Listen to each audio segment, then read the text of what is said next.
On the last lap of the show, TMI, beautiful Monday morning on the ITV network. Of course, a major issue that is raging in the country is a proposal to buy SUV cars for NASS members with a whooping sum of over 57 billion naira, both for members of the Senate as well as the House of Representatives. And the question is, at a time that Nigeria's economy is in comatose, is going down, is this really necessary?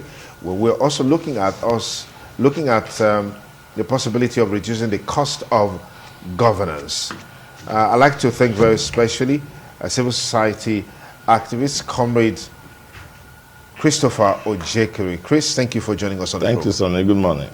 Well, there's a tradition that has been set, which is when you have a new National Assembly like we have, the government is supposed to make provisions for them to be able to do their jobs. So what is this hue and cry about SUV purchases? We also know that even the executive is doing exactly the same thing. Ministries, department, and agency. There's hardly any agency now, the head of such agency, that doesn't go with a minimum of about 2-3 cars. The SUV, the escort vehicle, the pilot vehicle, and all of that. What's this you and cry about? Ambulance and all of those. Now, I think for us not to beg the question, we speak to it holistically. It is very unfortunate that we have, in this climb, redefined what is governance, the management of the common patrimony, of the resources that belong to the states, to the citizenry who pay their taxes. We have completely redefined it. And it is no new subject to dwell on that, because everybody in the country knows that what we have here is an abnormal, a total anomaly from what obtained in other crimes. So I just like to look at how do we deal with this question. The question of cutting down on the cost of governance shouldn't even be a debate right now. It is an emergency. It should have been the inevitable consequences of the economic miasma we've been for all these years. We don't need to discuss it. It's not an advice.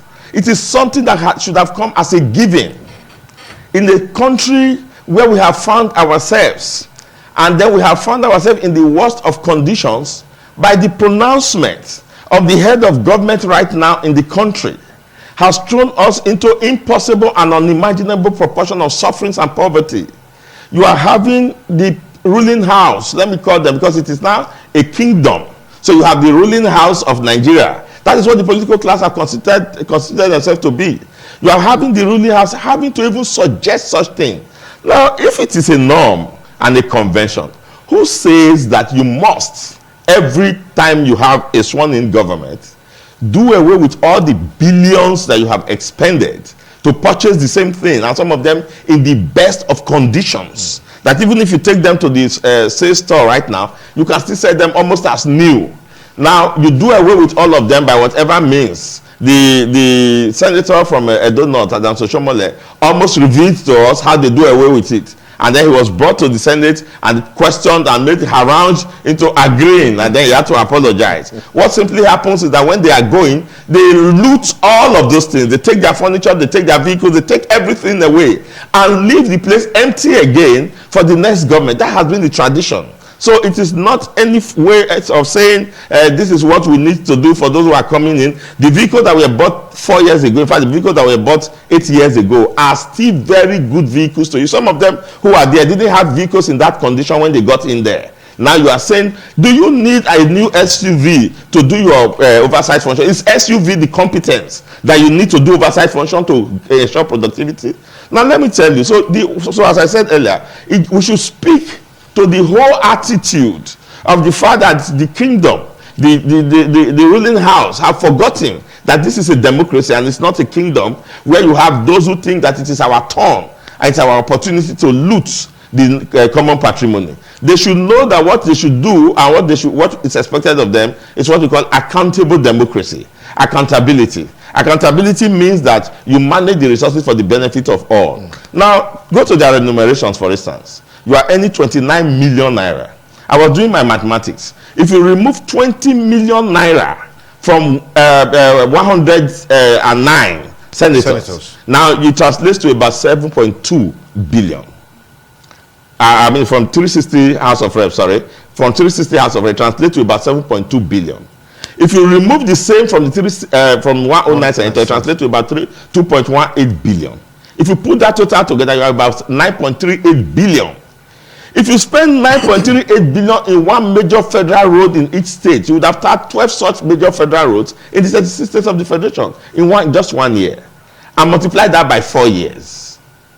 Now, if you remove all of this, you will go home with about 9 million.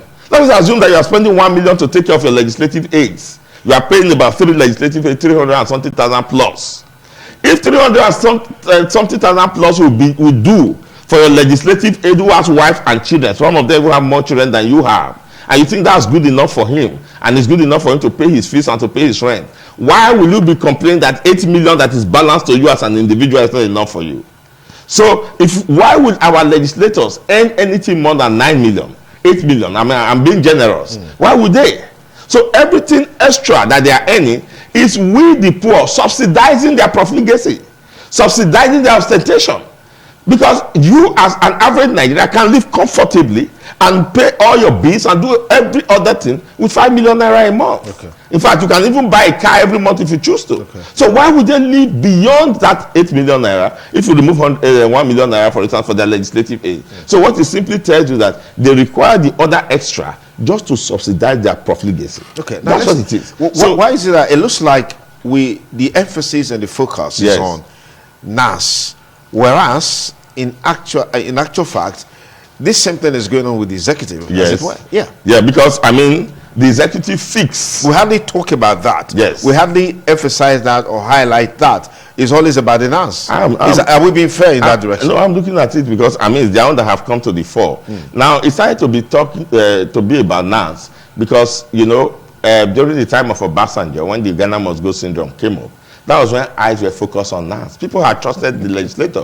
When we had democracy, everybody trusted the legislator. But when the Ghana must go syndrome came, that was when eyes became focused on the legislator. And since then, though they have had this problem, they've not been able to come out of that image. They've not been able to recreate themselves. But we are talking holistically.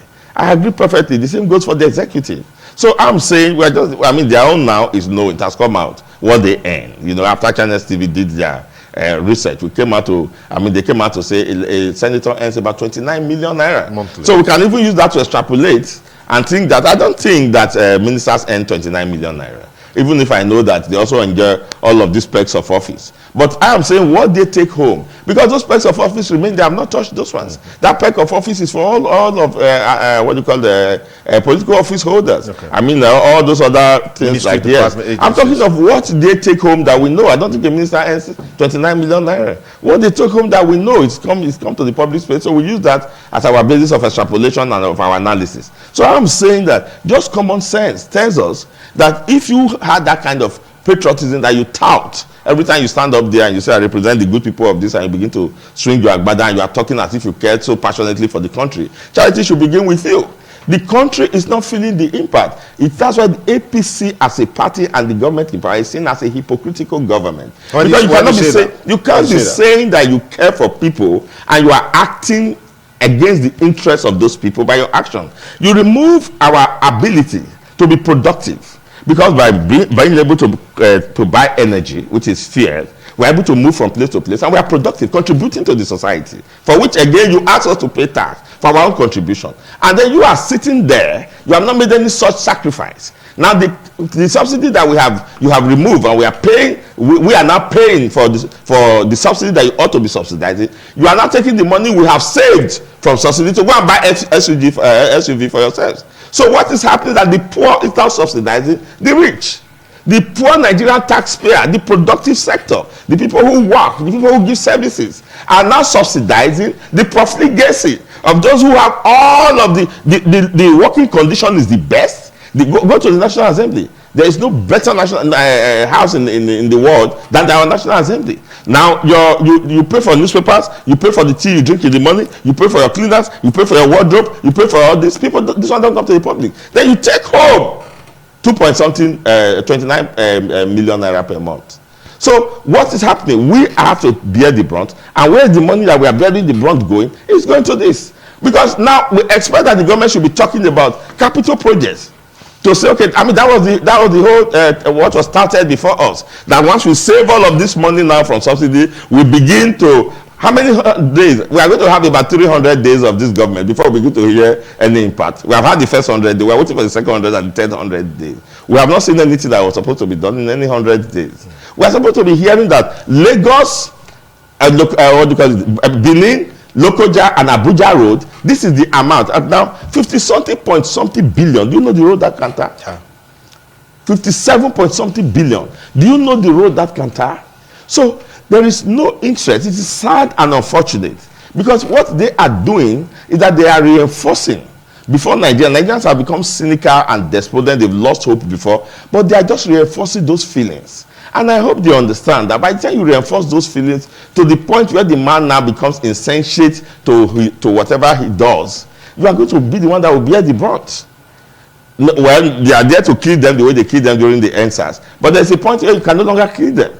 Because how imaginable do we have this? And somebody was there trying to defend it, and he thought he was being very eloquent and saying, well, the car, they have it to use for the 4 years. When it's now getting to the end of 4 years, they have the liberty to either pay for it and go with it and all of that. So the ones that were there that gave the same excuse before in your regime, in the regime before you and in the regime before, where are the cars? Okay. What has happened to the cars? Okay, now we just not have much time, but let's quickly look at, I've heard people say that we need to look at the models that obtains in other climes in terms of legislative functions. What's this talk about, this model, in terms of participation, in terms of impact, in terms of cost of governance, as it were?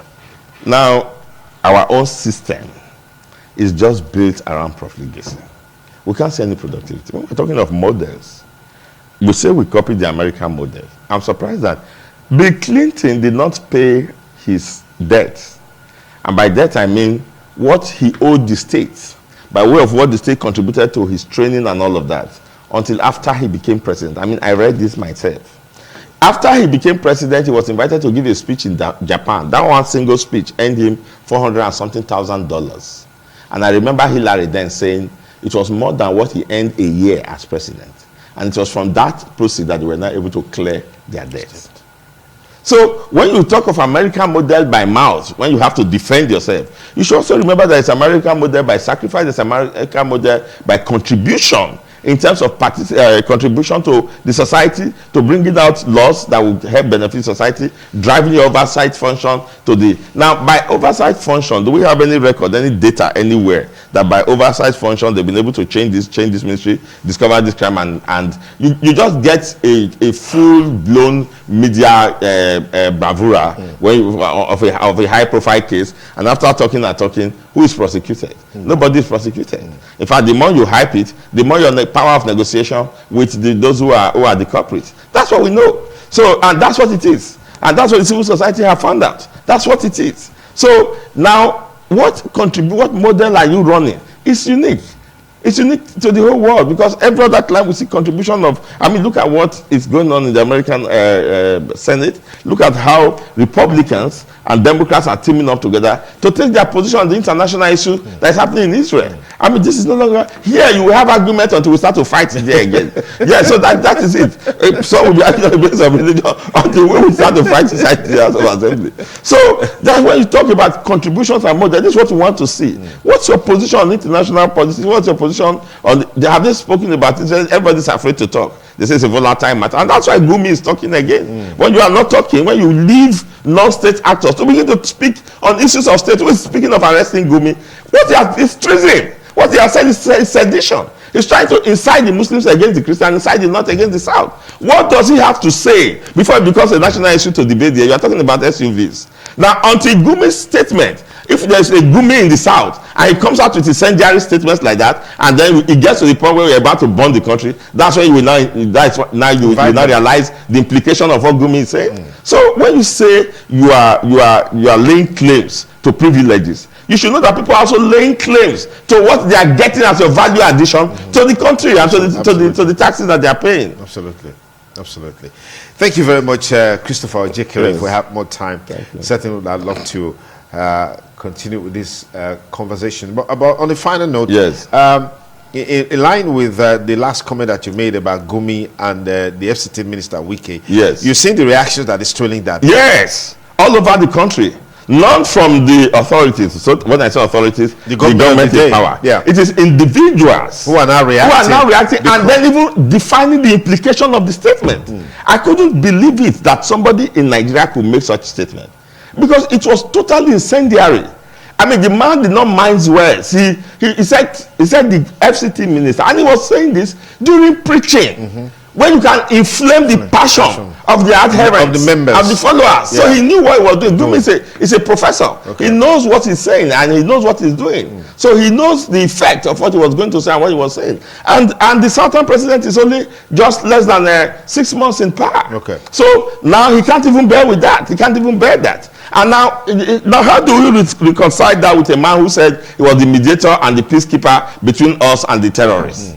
That is angry that that terrorism is being tackled in Abuja, because that is the interpretation. Yeah, that is the interpretation. So it tells us that Gumi all the while was the one benefiting from terrorism in Nigeria for whatever reasons. Okay. Yes. All right. Thank you very much, Christopher Ojekere. Thank you very much. Thank you so much. Yeah.